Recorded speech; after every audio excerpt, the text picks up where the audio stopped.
শেষ পর্যন্ত মেহেকের দেওয়া টাকা ফেরত দিয়ে দিচ্ছে গীতা। সম্পূর্ণ জানতে ভিডিওটিতে লাইক করে দেখতে থাকো। গল্পের শুরুতেই দেখা যায় বড়বাবুর সাথে কথা বলতে থাকে ধীমান সেন আর বলে, আমি এখানে আপনার সাথে কিছু কথা বলতে এসেছি। বড়বাবু তখন বলে, হ্যাঁ বলুন না, কি কথা আপনি বলতে চান সেটা আমিও দেখতে চাই, বলুন বলুন কি বলতে চাইছেন।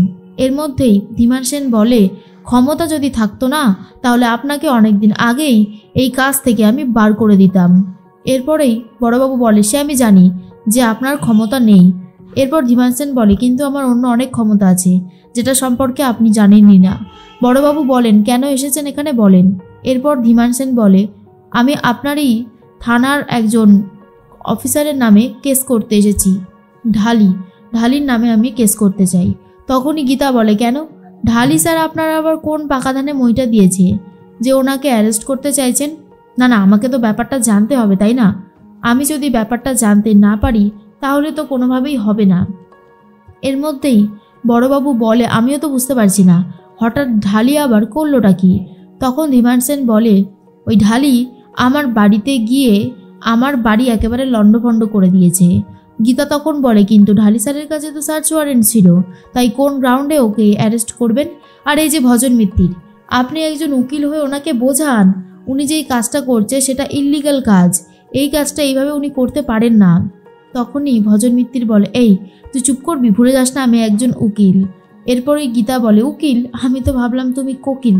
এর মধ্যেই ভজন মিত্তির তো রেগে যায় আর বলে, শোন, মুখ সামলে কথা বলবি, তুই ভুলে যাচ্ছিস যে তুই কার সাথে কথা বলছিস।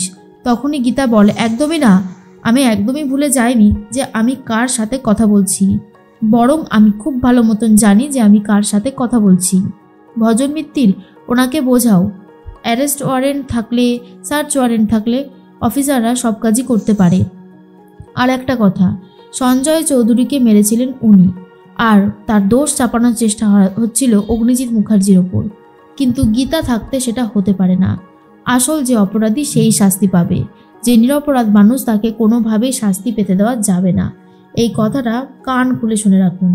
ধীমান সেন প্রচণ্ড রেগে যায় আর তখনই গীতা বুঝতে পারে ধীমান সেনকে শাস্তি দেওয়ার জন্য যা যা প্রমাণ ছিল সব কিছুই তার কাছে চলে এসেছে, ক্যামেরা থেকে শুরু করে ফটো অ্যালবাম, এমনকি কিছু ডকুমেন্টস আর ফোনগুলো। ধীমান সেন তাই আর কিছু বলতে পারে না।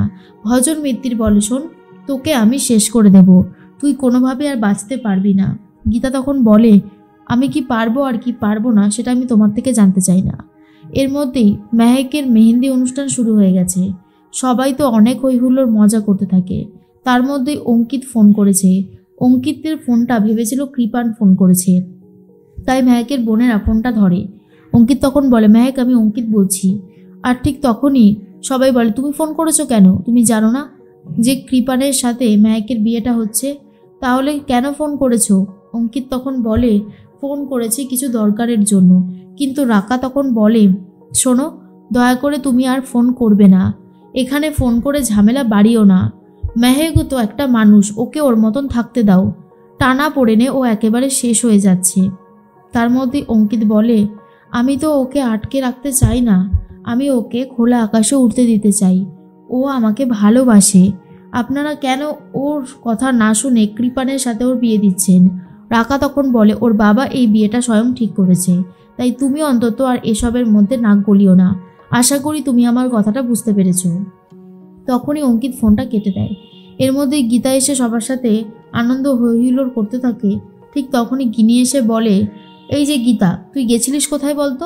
তখন গীতা বলে, গিয়েছিলাম একটা মাছ ধরতে, কিন্তু ভেবেছিলাম ছোটোখাটো মাছ হবে, পরে গিয়ে দেখি রাঘব বোয়াল। আর এটা শোনার পর গিনি বলে, তুই কিন্তু এই বিয়েটায় বাগড়া দেওয়ার চেষ্টা করছিস, ভুলেও আর এই চেষ্টাটা করিস না। অনেক তো হলো, এবার মেহেকের বিয়েটা অন্তত মেনে নে। গীতা বলে, এই বিয়ে আমি হতে দেব না। বিয়ে যদি হয় তাহলে অঙ্কিতের সাথেই হবে, কৃপানের সাথে নয়। সবাই মুখ বন্ধ করে রাখতে পারে, আমি পারবো না, কারণ মেহেক যেটা চায় সেটাই হবে। কোনোভাবেই ওর সাথে আমি অঙ্কিতের বিয়ে ছাড়া কৃপানের বিয়ে দেব না।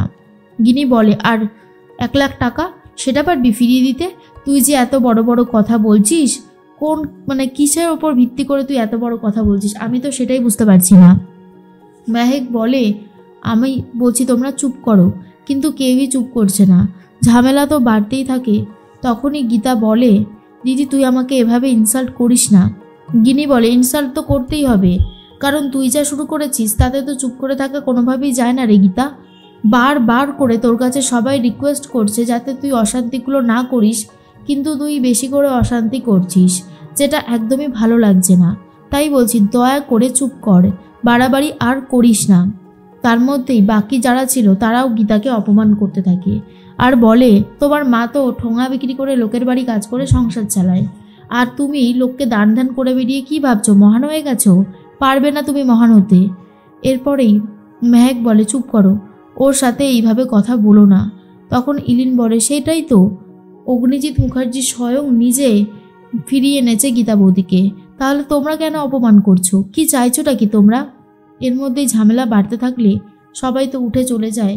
তখনই মেহেক বলে, আমি কি করব গীতা বৌদি, আমি কিচ্ছু বুঝতে পারছি না। গীতা বলে, ভয় পেও না, আমি সবসময় তোমার সাথে আছি আর সাথেই থাকবো।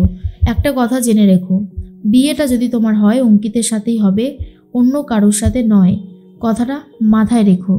তার মধ্যে মেহেক বলে, কিন্তু এখানে তো অনেক ঝামেলা রয়েছে, অঙ্কিত কি আদৌ আমাকে বিয়ে করতে পারবে? গীতা বলে, অবশ্যই পারবে। ভজন মিত্তির বাড়িতে গিয়ে ভাবতে থাকে গীতাকে কি করে শেষ করে দেওয়া যায়, কারণ গীতা যেই বাড়াবাড়িটা করছে সেটা মেনে নিতে পারছে না। গীতা সবাইকে চ্যালেঞ্জ করতে থাকে। মেহেককে বলে, জানো তো মেহেক, আমি তোমাকে কথা দিচ্ছি, ওই 1,00,000 টাকা আমি ফেরত দিয়ে দেবো, আর যদি নিতে না পারি তোমার বিয়েতে তো থাকবোই না, বিয়ের চৌকাটও মারাবো না। মেহেক বলে, এরকমটা বলো না গীতা বৌদি, তোমার কথা শুনলে খুব খারাপ লাগছে, কারণ মনে হচ্ছে এই টাকাটা দিয়ে আমি অনেক ভুল করে ফেলেছি। দেখো, একটা টাকা পেয়ে মানুষের প্রাণ ফিরে পেলে এর থেকে ভালো কিছু আর হতে পারে না। আমার জীবনে যাই হোক না কেন, আমি তোমার কোনো ক্ষতি হতে দেব না। এর মধ্যেই ভজন মিত্তির গুন্ডাকে ফোন করে বলে দেয় গীতা এলএলবিকে শেষ করে দেওয়ার জন্য। গুন্ডাগুলো বলে, আচ্ছা ঠিক আছে, যেমন যেমন বলছেন ঠিক তেমন তেমনই হবে, আপনি শুধু বলে দেবেন কোথায় কখন পাবো। তখনই গীতা চলে এসেছে কোর্টে। এরপর গীতা যখন নিজের কাজবাজ মিটিয়ে স্কুটি চালাতে শুরু করে, তখন দেখতে পায় যে একটা গাড়ি তার পিছু নিয়েছে। তাই চুপচাপ গীতা না দাঁড়িয়ে গাড়িটাই চালাতে থাকে, আর অন্যদিকে গুন্ডাগুলো ফলো করতে থাকে গীতাকে। মেহেক মনে মনে ভাবে, গীতা বৌদি তো এখনও বাড়ি ফিরল না, আর কতটা সময় লাগবে কে জানে, যত তাড়াতাড়ি সম্ভব গীতা বৌদি যেন ফিরে আসে। এর মধ্যেই মনে মনে একটা কথাই ভাবছে গীতা, গুন্ডাগুলোকে কি করে জব্দ করা যায়। ভজন মিত্তির কোনোভাবেই পারছে না গীতাকে জব্দ করতে, তাই গুন্ডা লাগিয়েছে গীতার পিছনে, কিন্তু গীতা অলরেডি গুন্ডাগুলোকে জব্দ করে যায়। ভজন মিত্তিরকে বলে দেয়, এই সব লোকফোক পাঠাবে না। ভজন মিত্তির, ভুলে গেছো তুমি একজন লয়ার, আর লয়ার হয়ে আরেকজন লয়ারকে মারতে চাইছো?